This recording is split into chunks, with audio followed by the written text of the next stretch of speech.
이 롱 위켄드 동안에 우리가 잠깐 숨 고르기를 할 수 있어서 참 감사합니다.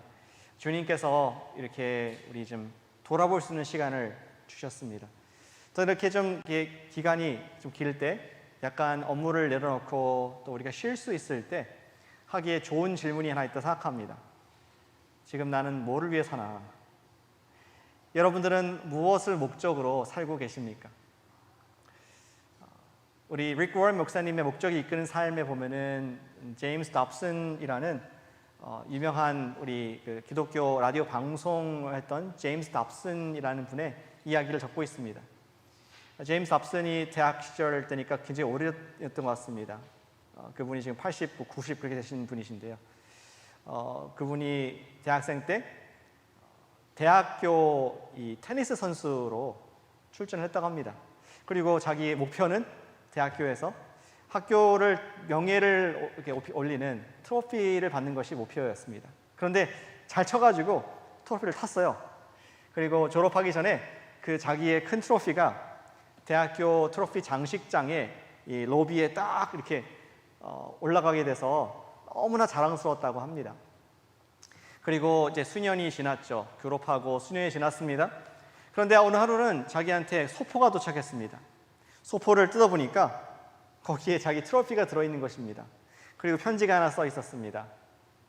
답슨 씨, 이거 당신 거 같은데 얼마 전에 우리 학교에서 지금 레노베이션을 했는데 이 트로피가 쓰레기통에 있더라고요. 이 트로피를 당신에게 전달했습니다.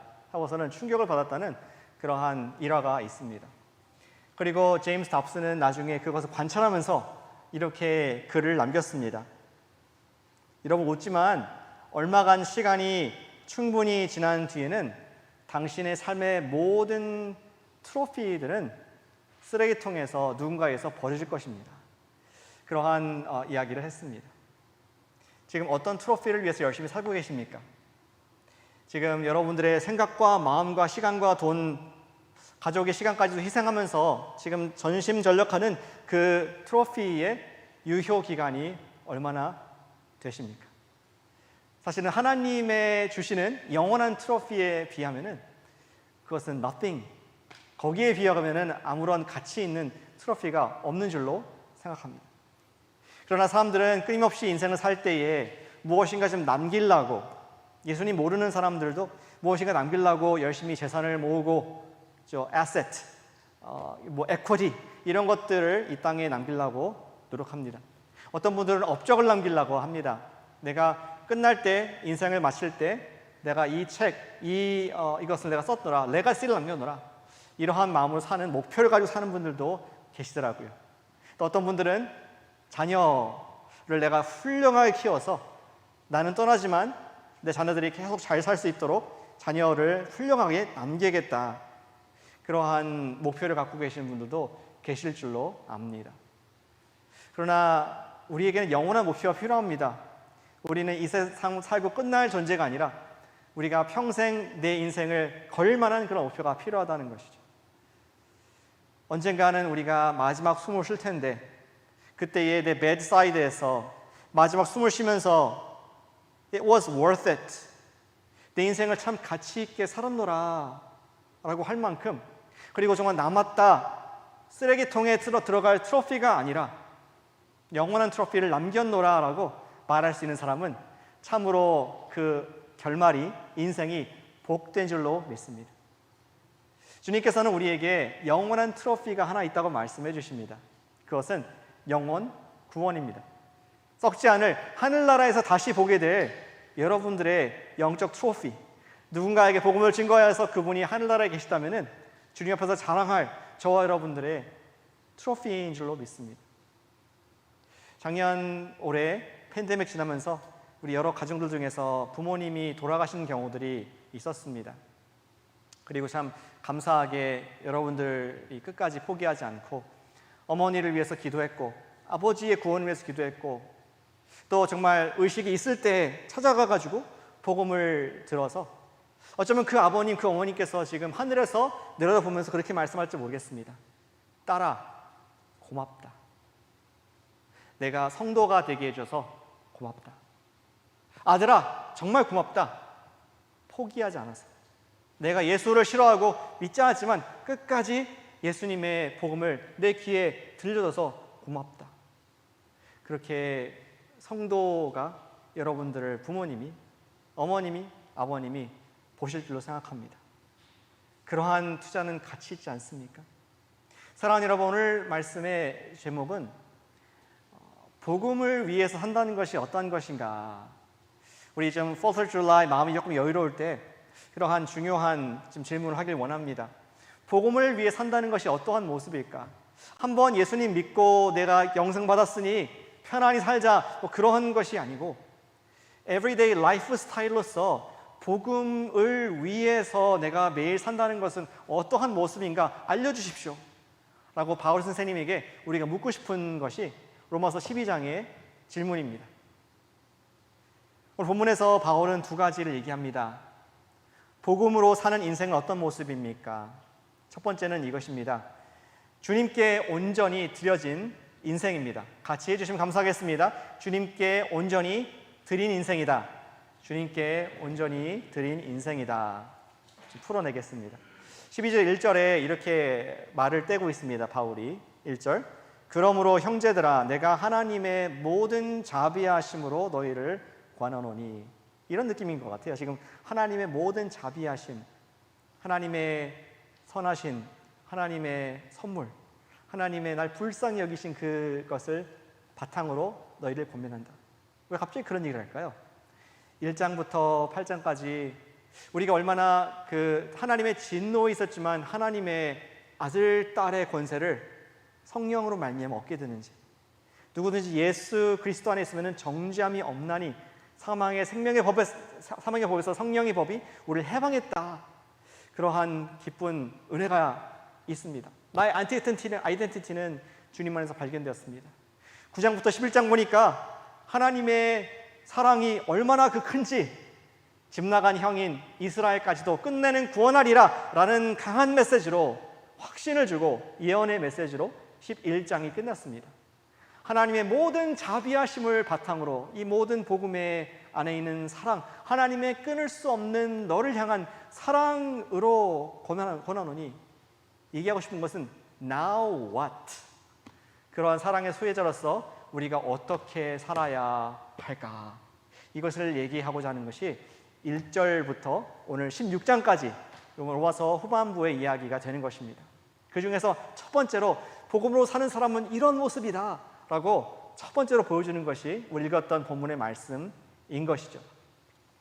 우리 이 1절 통화에서 복음으로 사는 사람의 모습, 온전히 드린다는 것이 무엇인가 좀 자세히 보길 원합니다. 너희를 권하노니 너희 몸을 하나님이 기뻐하시는 거룩한 산 제물로 드리라. 이는 너희가 드릴 영적 예배니라. 아멘. 너희 몸을 하나님이 기뻐하시는 제물로 드리라. 이런 얘기하고 있습니다. 하나씩 본다면은 산 제물로 드리라.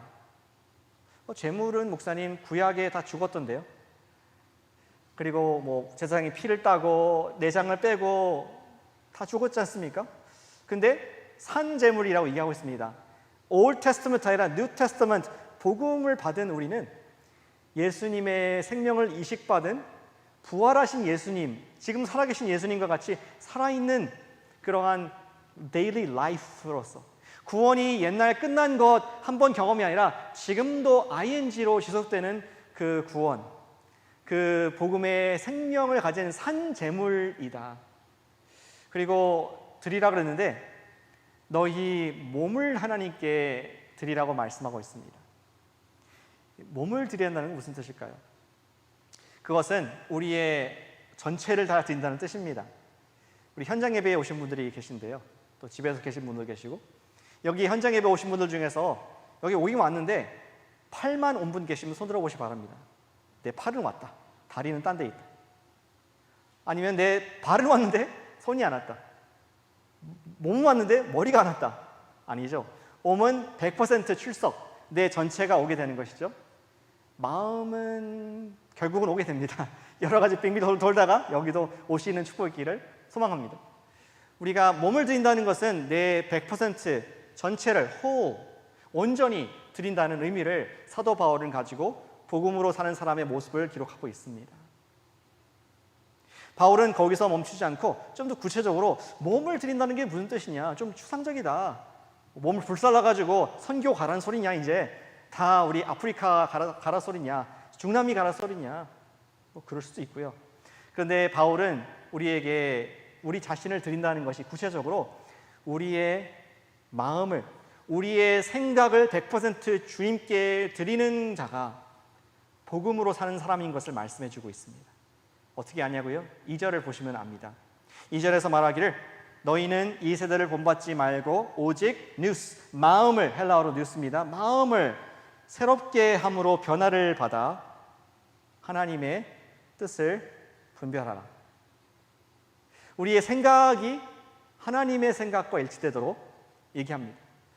목사님, 마음이 돼 있는데 왜 생각으로 바꾸셨나요? 예, 마음, 이제 영어로는 mind인데 영어로도 원어도 mind인데 우리가 쓰는 단어로 굳이 한다면은 생각, 우리가 갖고 있는 마음의 중심의 생각들을 이 마음이라고 이해할 수 있을 것 같습니다. 말하기를 예전에는 우리가 이 세상의 문화라는 그릇, 이 세상의 철학이라는 그릇, 이 세상의 가치관이라는 그릇에 나의 생각을 담았는데, 마치 이러한 용기가 있으면은 물을 담으면 그 물을 담으면은 물이 그 용기의 모양으로 변하듯이 내 생각이 문화가 주는 용기에 그대로 담겨서 세상의 가치관, 세상이 중요하게 여기는 것, 세상의 철학 그대로 따라갔었는데, 예수를 믿는 사람, 복음으로 사는 사람은 마음에 변화를 받아서 이제는 세상의 그릇이 아니라 하나님이 기뻐하시는, 하나님 보시기에 퍼펙트한, 온전한, 하나님께서 인정하시는 그러한 생각을 conform, 맞추는 게 아니라 transform, 세상으로 같은 형태를 취하는 것이 아니라 하나님께로 다른 하나님의 생각으로 바꾸라라는 것을 지금 복음으로 사는 사람의 모습으로 정의하고 있습니다. 우리 생각이 참 쉽게 변해요, 사람이. 여러분들이 정말 유니크한, 오리지널 생각 가지고 세상을 살아가는 것처럼 생각하실지 모르겠지만, 사실은 우리는 누군가 생각한 것을, 내가 보기 좋아하는 것을 취해서 내 생각으로 만들어버린 것 뿐입니다. 예를 들어볼까요? 음식점에 갔습니다. 여러분들이 이제 음식을 시키려고 그러는데 보니까 다 영어도 아니고 메뉴가 이탈리안으로 되어 있습니다. 발음할 수 없는 여러 가지 음식으로 쫙 이렇게 들어있습니다.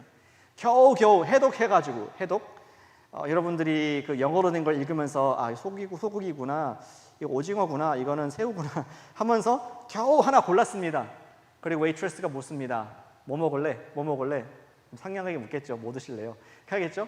그런데 옆에 사람이 당신이 못 본, 들어보니까 먹음직한 메뉴를 고르는 겁니다. 어떻게 합니까? 갈아타야지. 나도 같은 거. 생각을 바로 바꾸는 것이, 내가 보기에 좋고 내가 먹고 싶은 그런 것으로 생각을 바로 바꾸는 것이 우리의 모습인 것을 보게 됩니다. 하나님께서는 복음으로 사는 사람은 우리가 익숙한 세상의 가치관과 우리가 늘 듣는 보기에 좋은 그러한 가치관을 transform, 이제는 변화시켜서 하나님의 생각으로 바꾸라, 이렇게 얘기를 하고 있는 것이죠. 왜 생각을 바꾸는 게 몸을 들이는 걸까요? 우리의 생각이 몸을 지배하기 때문입니다. 우리 생각이 하루의 방향을 결정하고 우리의 생각을 어떻게 하냐에 따라서 일생의 모습이 달라질 수도 있습니다. 어떤 알프스 산에 오른 청년의 이야기를 제가 들었습니다. 그 알프스는 스위스에 있죠. 스위스에서 이렇게 등반했는데 힘들었습니다. 알프스 올라가면서 갖고 왔던 바로드 와를 다 마시고, 근데 목이 너무 마른 겁니다. 그런데 이게 꿈인가 생신가 앞에 넓은 산정 호수가 있어서 맑은 물이 보이고 너무나 기뻐서 한 번에 달려가가지고 물을 벌컥벌컥 마시고 만족함을 누렸다고 합니다. 그런데 이제 목이 다 찼으니까, 이제 목이 안 마르니까 안 보였던 게 보이는 겁니다. 거기에 간판이 붙어 있는데 Poison Lake, 독이 있는 호수다, 이런 것이 보면서 깜짝 놀랐습니다. 갑자기 몸에서 식은땀이 나고 구토가 지금 생각나고 머리가 어지럽고 핑 돌고 지금 죽을 상황이 됐습니다. 가까스로 연락을 해가지고 이머전시로 호송이 됐고 병원에 가게 됐습니다. 의사가 그를 좀 진단하고 면밀히 살펴봤는데 There's nothing wrong with you. 아무런 독이 없다. 이런 얘기를 했습니다. 그리고 자초지종을 물었더니 의사가 그랬군요 라고 추정을 했습니다. 당신이 포이즌 레이크로 본 것이 우리 영어로는 독이지만 우리 스위스에서 쓰는 프렌치로는 포이선, 물고기입니다. 아마 당신은 낚시 금지라는 것을 잘못 봤을 거라고 생각합니다. 갑자기 거짓말같이 그 말을 듣는 순간 이 사람의 구토가 멈추고 머리가 맑아지고 정상적으로 돌아오는 그러한 일이 있었다고 합니다. 무슨 말씀을 드린 겁니까? 우리의 생각이 몸을 지배합니다. 우리가 어떻게 마음 먹느냐에 따라서 영적인 지배도 받게 됩니다. 너희 몸을 산제사로 드리라는 것은 어떠한 철학적인 그런 것이 아니라 우리의 생각을 주님께 드리라는 그런 말씀으로 복음으로 사는 사람의 모습을 그려주고 있습니다. 우리 사람을 학명으로 뭐라고 합니까? 학명, 라틴어로 호모 사피엔스, 세이피엔스는 sentient 영어로 번역되죠. 생각하는 존재가 사람입니다. 생각이 특징입니다. 그만큼 우리를 지배하는 것이 이 생각인데 지금 바울은 주님께서는 우리에게 너희의 생각을, 너희의 마음을 주님께 드릴 것을 말씀하고 있습니다. 사도 바울은 조금 더 공격적으로 고린도후서 10장에서 같은 말을 하고 있습니다. 10장 4절과 5절 말씀을 읽어보겠습니다. 우리의 싸우는 무기는, 이 세상에 살아갈 때 우리가 싸우는 것은 총칼이 아니고 육신에 속한 것이 아니요 오직 어떠한 견고한 진도 무너뜨리는 하나님의 능력이라. 잘 보십시오. 모든 이론, 모든 철학, 모든 생각들을 무너뜨리며 하나님을 아는 것을 대적하여 높아진 사람의 학문들을 다 무너뜨리고 모든 생각들을 포박하고 사로잡아서 예수 그리스도 앞에 꽁꽁 묶어놓고 복종시키게 한다. 누가? 복음으로 사는 사람. 이것을 그림으로 그려주고 있습니다. 여러분 아침에 일어났을 때 어떠한 생각을 하고 일어나십니까? 베이에 사시는 분들은 늦게 일어나신 경향이 있습니다. 남자분들 같은 경우에 늦게까지 근무하고 늦게까지 일하고 어제의 후회와 한숨으로 일어나십니까? 아니면 일어났는데 오늘 하루에 불투명한 그런 불안함으로 떨면서 일어나진 않습니까? 이 생각의 잡초가 무성하게 나갑니다. 그럴 때 여러분의 생각을 예수 그리스도 앞에 딱 포박해서 엎드려 복종시켜야 하시길 축복합니다. 유대인들의 격언에 그런 말이 있었다고 합니다. 젖소는 물을 마셔서 달콤한 우유를 냈고 또 독사 뱀은 같은 물을 마시고 독을 낸다. 우리는 예수 그리스도의 은혜를 수혈받은 자로서 세상의 생각, 세상의 그러한 그릇에 나를 맞추는 것이 아니라 우리 하나님의 기뻐하시고 온전하시고 그의 완전한 뜻이 무엇인가, 그것을 우리가 그 생각에 자신을 드리는 여러분과 저 복음의 주인공 되시기를 축복합니다. 우리 주님께 매일 생각을 드리시기를 권면합니다. 아침에 우리 늘 얘기하지만 큐티 말씀이 중요합니다. 어떤 종교적인 습관으로 행사가 아니라요, 이 목적으로 내 잡념, 이 잡초와 같이 와일드하게 지금 run wild 하는 그 생각들을 예수 그리스도께 포박시켜서 엎드리게 하기 위해서 주님의 진리의 말씀, 진리는 거짓을 물러가게 합니다.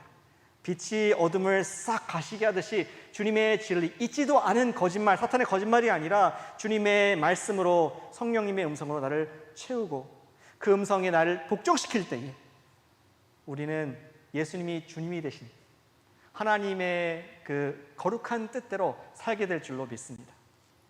그것도 어르신으로 기도하세요. 어떻게 기도합니까? 예수님처럼 Not my will but yours. 나의 원대로 마시고 아버지의 뜻대로 되기를 원합니다. 그런 겸손한 내 생각을, 내 계획을 주여 복종하는 기도를 할 때에 그것이 복음으로 사는 사람의 첫 번째 모습인 것을 우리에게 말씀을 해주고 있습니다. 어떤 분들은 조금 우리 부스터샷이 필요합니다. 주중에 너무 바쁘게 살면 살수록 우리가 가스펠 라이프 성경 공부에 참여하시길 바랍니다. 피곤하고 지친 시간이지만 주일이 됐던 수일이 됐던 내가 그 시간을 내가 내 마음을, 내 생각을 주님께 드립니다 라는 마음으로, 내 삶을, 내 온 몸을 산제사로 드립니다 하는 마음으로 헌신, 이것이 희생이 아니라 우리를 살리는, 우리에게 하나님의 기쁘신 그 일들을 나타나게 하는 복음의 길인 줄로 믿습니다. 우리 주님께 생각을 드리는, 주님께 매일 생각을 드리는 산 제물 되시기를 축복합니다. 아멘. 우리 바울은 거기서 끝날 바울이 아닙니다. 항상 구체적으로 나갑니다. 복음으로 산다는 것이 무슨 말이냐? 두 번째, 그는 3절부터 13절까지 말씀에서 이렇게 얘기를 합니다. 제가 요약해서 이렇게 적어놨습니다. 주님의 가족에게 겸손히 드려진 인생이다.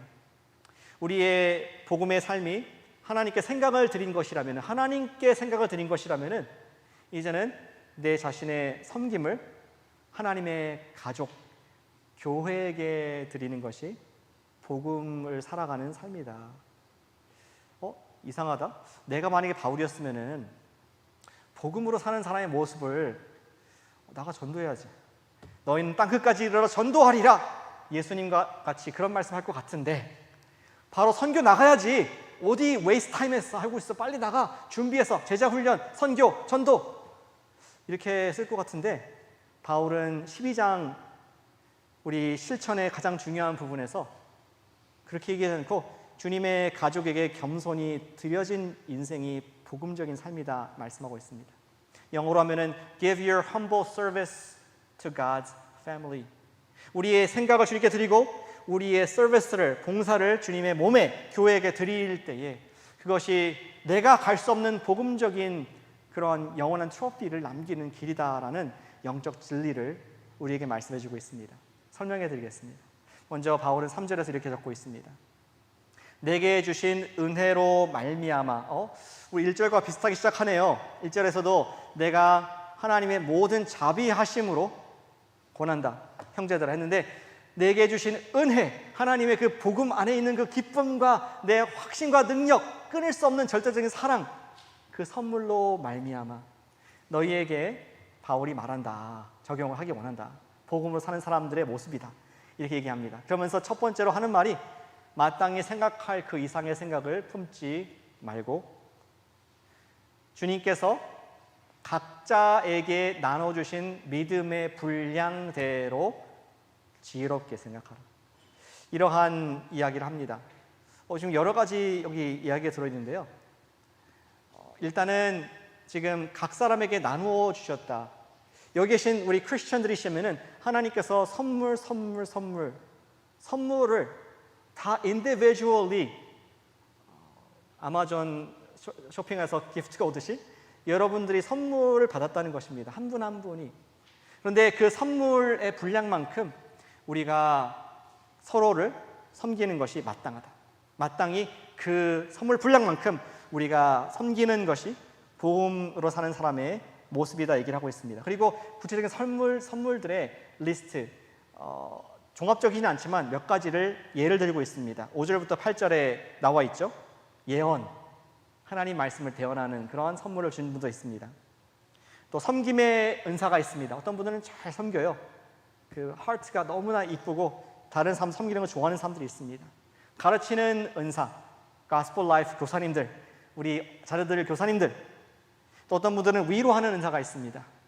compassion, 누가 힘들어하면은 옆에 같이 있어주고 뭔가 또 갖다 주고 싶고 반찬이라도 해주고 싶은 그런 위로하는 은사가 있는 분들도 있습니다. 구제, 어려운 헤리티지 좀 돕고 싶고 선교지가 자꾸 생각나고. 리더십, 어떤 분들은 다스리는 일로 잘해야 될 분이 있습니다. 긍휼 사역. 다시 말해서 모든 리스트가 다 아직 컴프리헨시브한 건 아니지만 복음으로 사는 사람은 내게 주신 선물을 따라서 우리가 성도를, 교회를 섬기는 것으로 자신을 드리는 자가 복음으로 사는 모습이다라고 얘기를 해주고 있는 것이죠. 우리가 그리스도인이 되었다고 해서 우리가 무조건 남 섬기고 다른 사람들을 챙겨주는 것을 기뻐하는 것은 아닙니다. 사실은 좀 엄밀히 얘기하면은 저 여러분들은 그런 질문들이 깊이 있습니다. 이런 은사 얘기하고 교회에서 섬김 봉사 얘기하면은 본능적으로 마음속에 내가 왜 케어해야 되지? 나도 바쁜데 내 플레이트에 지금 많은 내가 할 일이 있고 가족들도 돌볼 것이 많은데 내가 왜 굳이 저 사람까지 섬겨야 되고 위로해야 되고 기도해줘야 되고 찾아가야 돼요? 왜 그럴까요? 우리는 생각이 세상의 그 생각에 꽉 사로잡혀 있는 사람들입니다. 우리 거룩한 성 삼위일체 성부 성자 성령이 아니라 거룩하지 않은 삼위일체에 꽉 잡혀 있습니다. I, my, me. 나를 위해 사는 인생에 너무 익숙해져 있습니다. 어릴 때부터 내가 성공해야 돼. 경쟁적으로 살았습니다. 내가 업적을 이루어야 되고 내가 프로젝트, 어떤 골을 정해놓고 거기에 들어가지 않으면 실패자로 생각하고 그것을 어릴 때부터 세상에 의해서 또 내 자신에 의해서 교육받고 그러한 그릇에 꽉 우리가 모양이 딱 정해져 있기 때문에 내가 왜 섬겨야 되지? 교회에서 굳이? 내가 저 사람 왜 사랑해야 돼? 나랑 관계없는데? 라는 질문이 당연히 나올 수 있습니다. 따라서 나에게 주신 믿음의 분량만큼 공동체를 섬긴다는 것은 마음이 내켜서 하는 것이 아니라 굉장히 의도적이고 의지적인 행위인 것입니다. 주님께서 말씀하셨으니까. 주님께서 나를 사랑하셨기 때문에 이렇게 하는 마땅하다 했기 때문에 순종하는 행위입니다. 그리고 순종하다 보면은 그 다음부터는 내가 원래 이런 사람은 아닌데 하면서 간증과 고백이 나오는 모습을 우리는 경험하신 줄로 믿습니다. 나에게 맡겨진 지체의 역할을 감당할 때에 우리는 내가 혼자 할 수 없는 공동체만이 할 수 있는 복음의 트로피, 영혼을 주님께 돌아오는 제자를 삼는 일들을 감당할 수 있을 것이다 라고 지금 바울이 그리고 주님께서 말씀을 해주신다는 것입니다. 제가 예전에 그런 이야기를 읽었습니다. 캐나다 구스. 캐나다 거위는 가을마다 철새기 때문에 이동을 하죠. 따뜻한 곳으로. 요즘같이 북서부 해안이 시애틀이 110도 가면은 그냥 바로 지금 가고 싶을 것 같아요. 저는 구스라면은. 어쨌든 이 철새가 이동하는 거 보면 너무 경이롭습니다. V자 대형을 이루고 철새들이 함께 이동합니다. 근데 이 철새들이 함께 이동하기 때문에 얻는 베네핏이 많다고 합니다. 본능이겠죠. 자연의 본능인데요. 펠리칸 같은 경우에 비슷한 크기의 펠리칸은 그 갈 수 있는 거리보다 71%를 더 이 구스가 캐나다 구스가 더 멀리 갈 수 있다고 합니다. 왜냐하면 무리를 이루어서 매년 수천 마일을 캐나다에서부터 북아메리카 저 남단까지 이동을 하는 그 수천 마일을 함께 하기 때문에 갈 수 있다는 것을 우리 조류학자들이 발견을 했습니다. 그러면서 4가지 정도의 원리를 거기서 또 캐치했습니다. 어떻게 어떤 모양으로 그들이 날아가는가 보니까 맨 앞에 있는 이 구스, 꼭지점에 있는 구스가 항상 리더가 아니라 로테이션 하더라. 앞에서 힘들면은 뒤처지고 다음 구스가 다음 거위가 이어서 방향이 항상 인도되도록 가더라는 것을 발견하게 되었습니다. 또 어떤 신비한 원리를 발견했냐면은 이 바로 뒤에 있는 새들은 앞에의 날갯짓 하는 공기로 인해서 이 공기의 흐름을 타고 그만큼 에너지를 덜 소모하고 또 유유히 쉽게 날 수 있다는 것을 발견하게 됩니다. 여러분도 그런 적이 있으시죠?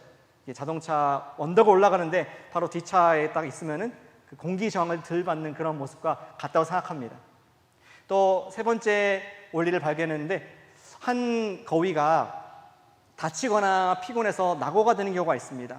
대형을 이탈하고 착륙을 해야 될 때 그때 혼자 하는 것이 아니라 2마리 정도의 거위가 함께 그 자리를 지켜준다는 것이죠. 그렇다고 그들이 반창고를 붙여주고 약을 발라주고 하는 건 아니겠지만 거위니까 그러나 함께 있어주면서 어쩌면은 핥아주나요? 거위가 텅이 있나 모르겠는데 그러나 위로해주고 또 기력을 찾으면 다시 대형을 이루고 갈 수 있도록 도와준다는 것을 발견하게 됐습니다. 그리고 마지막 4번째는 거위가 이제 그 헝헝 꽥꽥거리면서 날아가는데 맨 앞에 있는 거위가 꽥꽥하는 것이 아니라 맨 뒤에 아무것도 안 하는 것 같은 그 거위들이 어쩌면은 힘내라 잘한다 앞서가는 거위한테 용기를 주고 위로를 하는 격려하는 그런 모습으로 조류학자들이 이해를 하는 것을 보게 됩니다. 혼자서는 할 수 없는 거리지만 함께 V대형을 이루고 엄청난 일을 함께 해내는 거위의 모습을 우리는 주목할 수 있습니다. 근데 그 중에 거위 한 마리가 자기의 몫을 다 안 한다면 어떻게 될까요? 물론 목적지까지 갈 겁니다. 그러나 너무나 힘겨운 비행이 될 수 있습니다. 마찬가지로 복음을 위해 사는 우리가 각자 주님께서 맡겨주신 은사대로 믿은 만큼 감당할 때에, 각자에게 유니크하게 주신 그 은사를 감당할 때에 우리는 보람 있는 신앙생활, 그리고 다른 분들에게 복음을 증거하는 그러한 교회로서의 복음 능력을 행할 수 있다는 것입니다. 따라서 우리는 우리 각자 믿음의 분량만큼 할 수 있어야겠습니다. 저는 이번 올해와 작년 팬데믹 1년 반을 지내면서 우리가 정말 먼 비행을 한 거위 같다는 생각이 듭니다.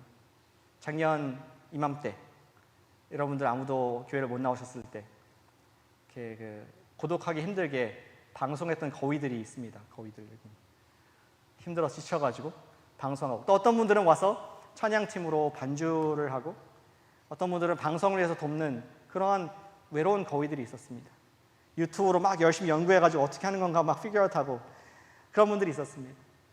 또 어떠한 분들은 방송을 보면서 코멘트에 꽥꽥 방송 소리가 안 나오네요. 또 화면이 안 나오네요. 불평하는 것이 아니라 또 격려하고 참아준, 방송이 10분, 20분 안 나와도 참아준 그 거위들이 있었기에 이 긴 여정을 여기까지 올 수 있었다고 저는 믿습니다. 또 작은 것 같이 보이지만 꽃이 있지 않습니까? 모이지 못하는 기간에도 살아있는 꽃으로 항상 우리의 마음을 기쁘게 하고 예배하는 우리 마음을 새롭게 하기 위해서 수고해준 묵묵한 거위들이 있었습니다. 그 외에도 성역 공부를 가르쳤던 우리 인터넷 거위들, 자녀들에게 썬데이스쿨 포기하지 않고 챙기고 기도하고 말씀을 가르쳐준 그런 분들, 그리고 모두 다 사랑의 헌금으로 외로운 가운데 계신 선교사님들과 또 이 지역에 있는 분들에게 하나님의 사랑을 전달한, 어찌 보면 V자 대형을 이루며 우리가 오랜 장기간 비행을 할 수 있었던 것은 바로 여러 자기 일을 묵묵하게 감당한 우리 영적 거위들 때문이라고 저는 믿습니다. TFT는 언급도 못했네요. 그렇죠? 세상 속에서 우리가 계속 복음을 드러내기 위해서는 우리가 함께 교회로서 나가야 되는데, 근데 여기서 한 가지 중요한 키가 있습니다.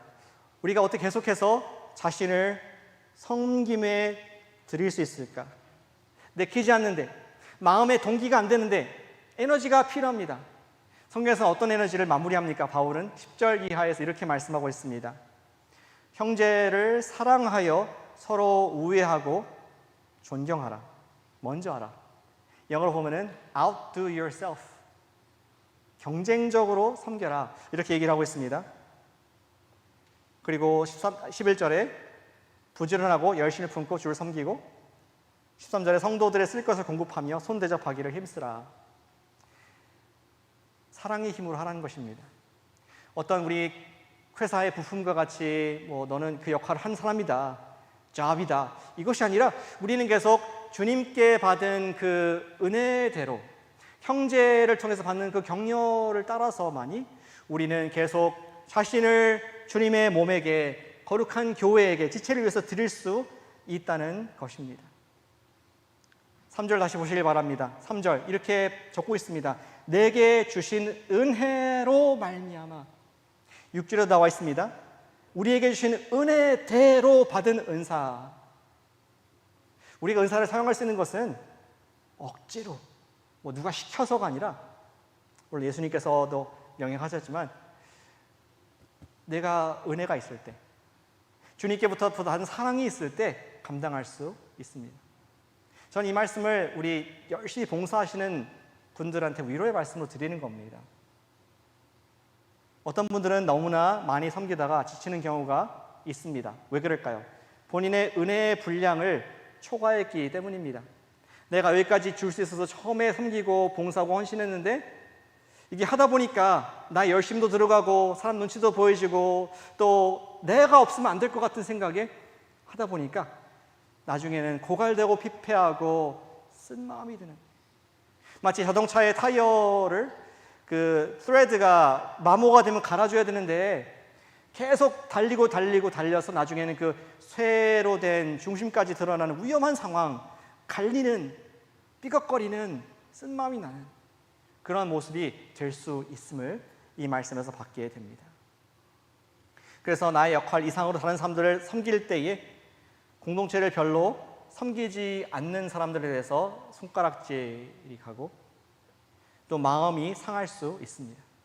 그런데 그거 아십니까? 성경에도 그러한 쉽게 말해서 삐졌다 그러겠죠. 시험당했다고. 시험당한 삐진 자매가 있더라고요. 그것도 예수님 시대에. 예수님이 자기의 집에 손님을 오셨으니까 얼마나 기쁘겠습니까? 마르다 이야기입니다. 마르다는 정말 손발이 마르도록 죄송합니다. 아재 개그인가요? 그가 열심히 청소를 하고 평소보다 맛있는 음식을 준비했고 또 분주하게 준비를 요란하게 했습니다. 아마 한국 분이었을 것 같아요. 마르다는 굉장히 우리 열심히 하지 않습니까? 그러한 근성이 있었을 것 같습니다.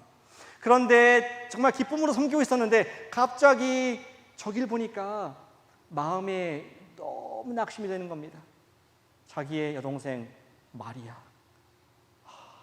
한숨밖에 안 나고 저렇게 개념이 없을까?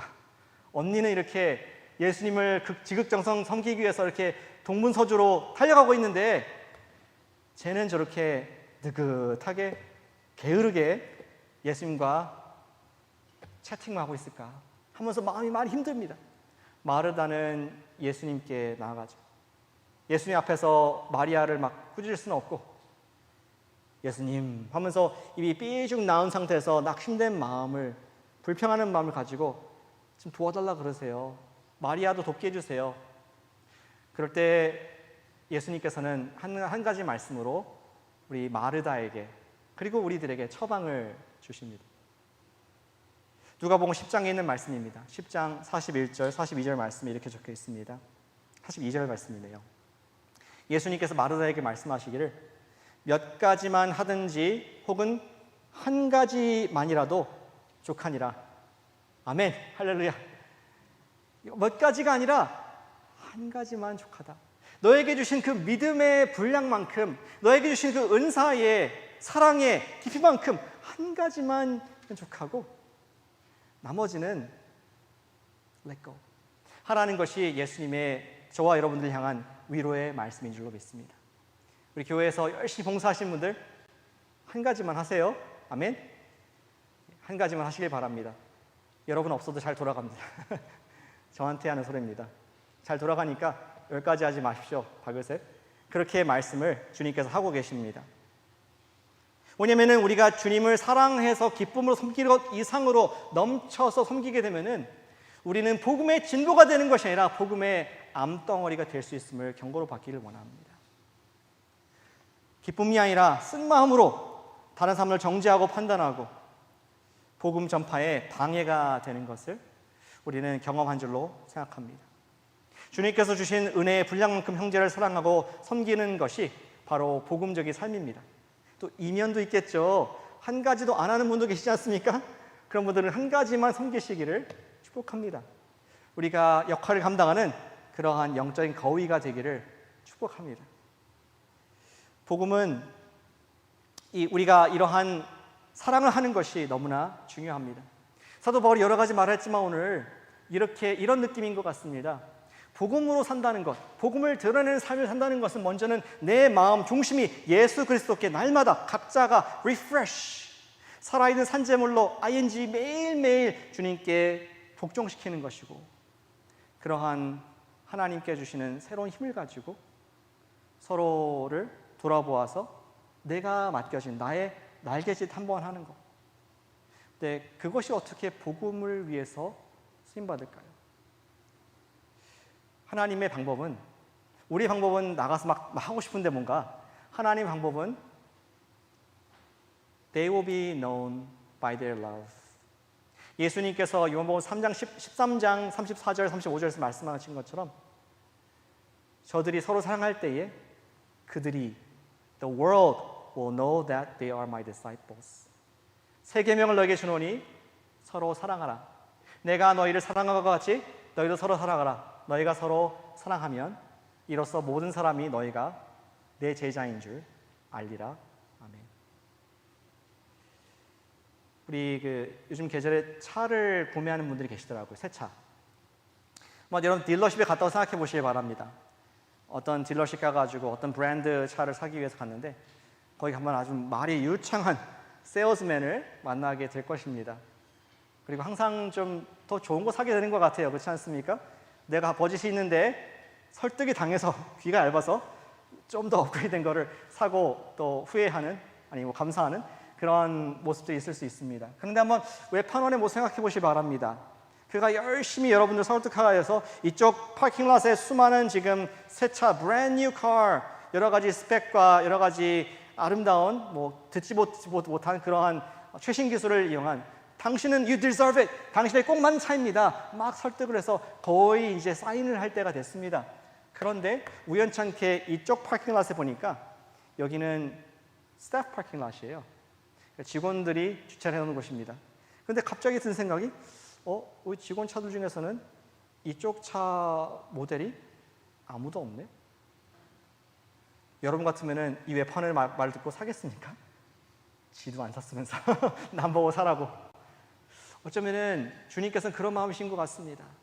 이곳에 믿지 않는 분이 정말 주님을 알고 싶어서 왔는데 우리는 얘기할지 모르겠습니다. 예수님 믿으면 정말 좋습니다. 우리 마음에 기쁨이 있고 영원한 목적이 있으며 우리가 갖지 못했던 영적인 가족이 나를 사랑합니다. 그런데 얼굴의 미소는 사실은 쓴 마음이 있습니다. tired, burnout 돼 있습니다. 만약에 그런 모습을 누가 본다면은 그런 예수님을 누가 믿겠습니까? 사도 바울은 그 예수님 우리에게 말씀하신 것입니다. 정말로 복음적인 삶을 살기 원하느냐? 예수님을 똑바로 주님을 모신 사람들은 서로 사랑이라. 하나님께서 주신 은사대로 하나님께 주신 그 사랑대로 혹시 지금 뒤처진 대열에서 낙오된 거위가 있으면은 사랑이라. 앞에서 지쳐있는 리더가 있으면은 찾아가서 격려해주고 필요하면 대체해주라. 그러한 대열을 이룬 사랑을 하는 그런 교회가 될 때에 그것이 최고의 전도지라는 것을 바울과 예수님을 말씀해주고 있는 줄로 믿습니다. 사랑하는 여러분, 오늘 간단한 적용입니다. 교회를 사랑하시기를 축복합니다. 아멘. 예수님께서 피값 주고 사신 교회, 교회가 건물입니까? 피값 주고 사신 옆에 있는 자매님, 옆에 있는 형제님, 그분을 사랑하는 것이 복음을 위해서 살아가는 그런 성도의 모습, 예수님을 내 삶의 주세주와 주님 모셔서 내 생각을 주님께 꽉 붙잡아댄 그런 사람의 삶의 드림이다, 모습이다, 우리에게 말씀하신 줄로 믿습니다. 그러한 사람들이 생각나신다면 우리가 예수님을 사랑하는 마음으로 우리가 드릴 때에 언젠가는 우리가 다 이 세상을 하직하고 마지막 숨을 거둘 때에 It was worth it. 내가 보람 있었노라. 교회에서 내가 성경 공부를 가르쳤고, 교회에서 내가 봉사와 섬김을 했고, 교회에서 함께 전도했고, 교회에서 낙심된 그분을 주님께 이끌어서 여기에 내 옆에 와 있고, 여기에 제자가 돼 있고, 그렇게 우리가 마지막 때를 맞이하기를 축복합니다. And more. 주님 앞에 갔을 때 주님, 이분이 저의 트로피입니다. 주님 앞에 올려드리는 저의 상급입니다. 그렇게 고백함으로 말미암아 우리의 이 땅에서의 삶이 복될 뿐만 아니라 영원한 삶이 복된 목적 있는 삶을 사는 여러분 제가 되시기를 축복합니다. 기도로 올려드리겠습니다.